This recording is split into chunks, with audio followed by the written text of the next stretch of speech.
So in this video, this is a sales 101 type of training or video. This is basically a general approach to doing sales, so it can be applied to anything. In all honesty, we're all in sales, right? Like dating is pretty much sales of yourself, right?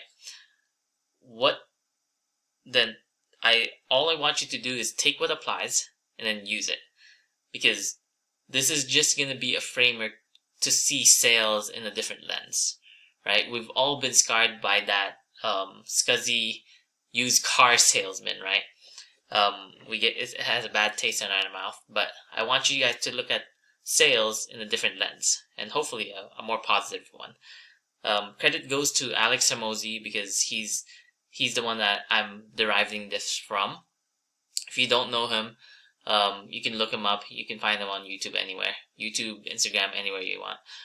You can probably find him.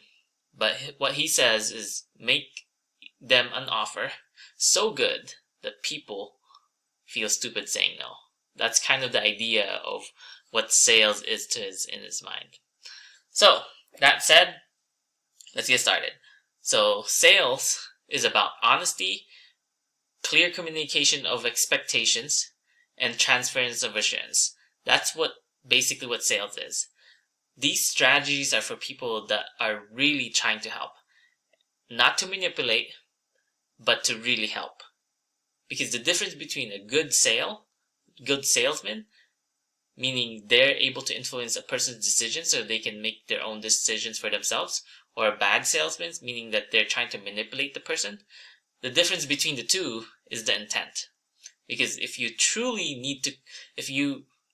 care about the person's problem, and you're honest about it, telling them if you can or cannot help, then you can transfer that type of energy and make the sale, right?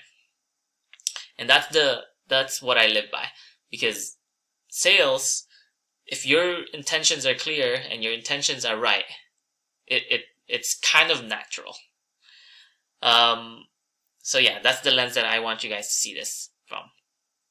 So I'll give you guys, in the beginning, I'll give you guys a general framework, then give you some strategies on how to implement this, and like some general strategies on how we can apply to your business. Okay, is that fair?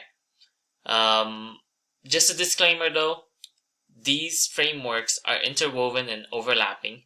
Again, it's a general framework. By the way, this happens between the first and after your quote, and whenever that quote is signed, or estimate is signed, or consultation, whatever it is. This is where it is. Meaning, first time you talk to the customer, and when they sign that check for you, that's when it happens. That's basically your sales cycle. Alright, so I'll pause it here. See you in the next video.